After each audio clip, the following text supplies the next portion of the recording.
আমি আপনার এই শর্ত মানতে পারবো না। কেন কিরণমালা?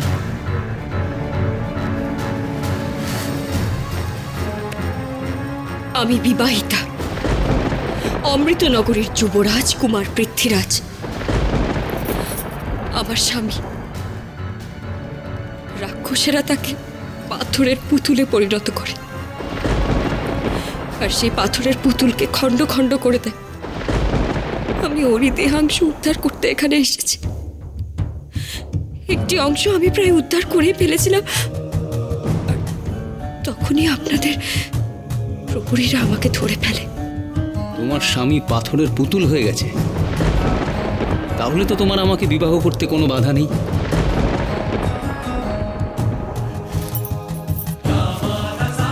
আমি এই খণ্ডগুলো সংগ্রহ করছি যাতে আমি আমার স্বামীর প্রাণ ফেরাতে পারি।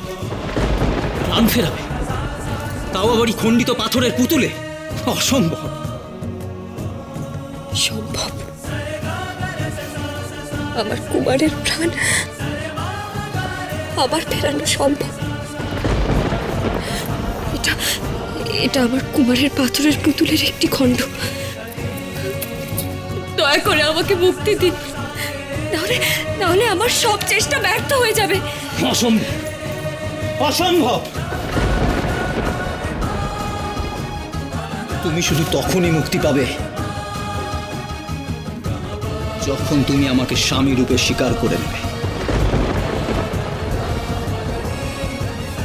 আমার পূর্বের সমস্ত স্ত্রী তোমার দাসী হয়ে তোমার সেবা করবে। আপনি তো বিবাহিত, তাহলে আপনি আবার কেন আমায় বিবাহ করতে চাইছেন? কিরণমালা, আমি তোমার রূপে মুগ্ধ। তোমাকে আমার স্ত্রী রূপে পেলে আমার জীবন ধন্য হয়ে যাবে কিরণমালা। আপনি অলিক স্বপ্ন দেখছেন যুবরাজ। এই বিবাহ কিছুতেই হতে পারে না। আমি আপনাকে বিবাহ করব না।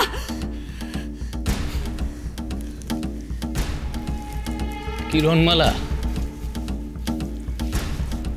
আমি যা চাই তাই পাই।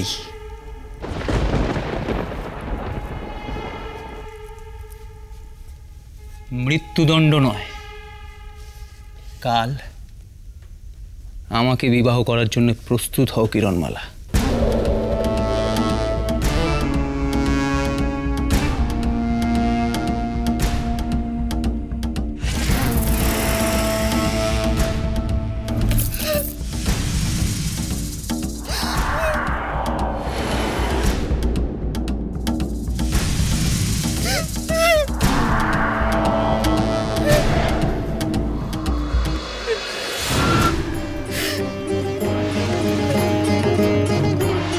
যুবরাজ, এ হতে পারে না। আমি এই বিবাহ কিছুতেই মেনে নেব না। এই বিবাহ সম্ভব নয়। আপনি আমাকে মুক্তি দিন এখান থেকে, মুক্তি দিন।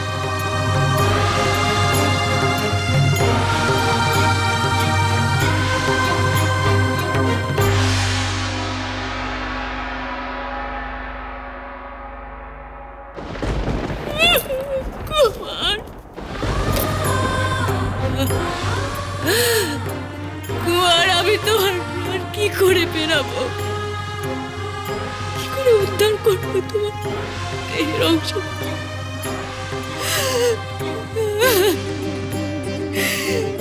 কি করে এখান থেকে মুক্তি পাবো কুমার? কুমার,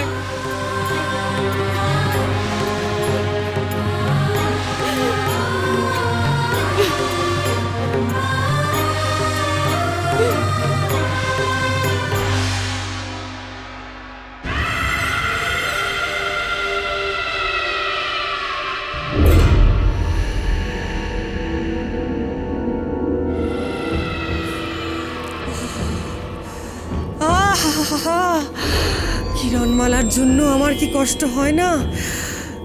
ফুলশয্যার রাতে এই বয়সে তার স্বামীকে হারিয়েছে সে। তারও তো শখ আহ্লাদ বলে কিছু থাকতে আছে। আহা, বড় কষ্ট গো। মা, তুমি কিরণমালার দুঃখে চোখে জল ফেলছো? হতে পারে সে আমার সতীনের মেয়ে, মেয়ের মতো তো। আহা, ওর কষ্টে কি আমার মন কাঁদবে না? মরে যাই মরে যাই, এ তুই কি বলছিস লাখটিমা?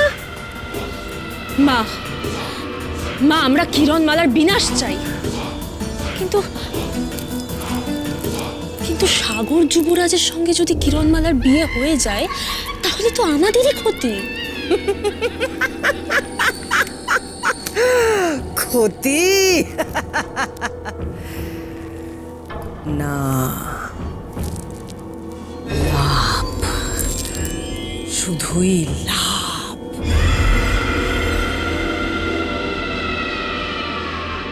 এ কি বলছো তুমি? এই কন্যা মৃত্যুদণ্ডপ্রাপ্ত অপরাধী। পিতা, আমি সিদ্ধান্ত নিয়েছি মুক্ত মঞ্জুরির বদলে আমি কিরণমালাকেই বিবাহ করব। কিরণমালাই হবে এই সাগর রাজ্যের যুবরানী।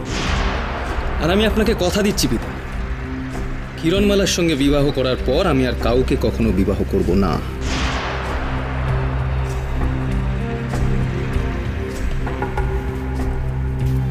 আচার্য, এই কিরণমালার সঙ্গেই আমি আমার পুত্র সমুদ্ররাজের বিবাহ স্থির করেছি। কিন্তু মহারাজ, এই কন্যা একজন অজ্ঞাত কলসী, সাগর রাজ্যে একজন আগন্তুক মাত্র। বিবাহের পূর্বে এই কন্যার মাতা পিতার সাথে যোগাযোগ স্থাপন করা আবশ্যক।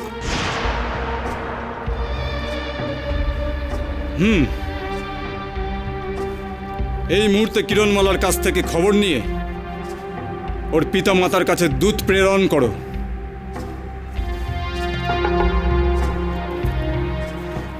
তাদের সংবাদ দাও আমার পুত্র সমুদ্ররাজের সঙ্গে কিরণমালার বিবাহ সম্পন্ন হবে। তার আর কোনো প্রয়োজন নেই মহারাজ।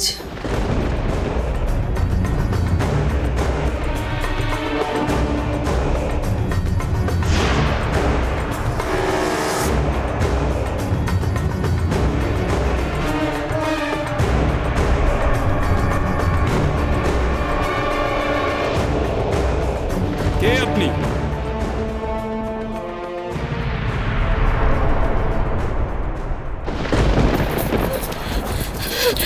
আমাকে মুক্তি দিন, আপনারা আমাকে মুক্তি দিন। বিশ্বাস করুন, আমি কোনো অপরাধ করিনি। আমি শুধু আমার স্বামীর প্রাণ বাঁচানোর জন্য এখানে এসেছি। মহারাজের আদেশ, উনি তোমাকে মুক্তি দিয়েছেন। আমাকে মুক্তি দিয়েছেন? তোমরা তোমরা সত্যি বলছো? আমাকে আমাকে মুক্তি দিয়েছেন? মহারাজের অনেক কৃপা, অনেক কৃপা। মহারাজ এমনি এমনি তোমাকে মুক্তি দেননি। রাজসভায় গেলেই বুঝতে পারবে। মানে? এখান থেকে তোমার মুক্তি নেই কন্যে। সাগর রাজার পুত্র সমুদ্ররাজ একবার যখন উনি স্থির করেছেন তোমাকে বিবাহ করবেন, তখন উনি বিবাহ না করে শান্ত হবেন না। না, এ হতে পারে না। আমি এই বিবাহ কিছুতেই করব না। চলে আমি নিজেকে শেষ করে ফেলবো। আমি নিজেকে শেষ করে ফেলবো। পারবে না কন্যে, তুমি যুবরাজকে চেনো না। ওনার শতাধিক স্ত্রী, তবু বিবাহের আশ মেটে না।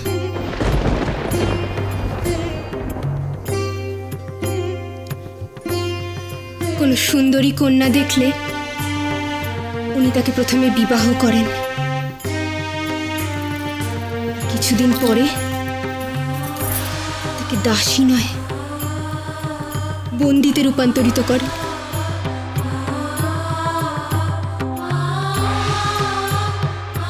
তোমার মা এসেছে।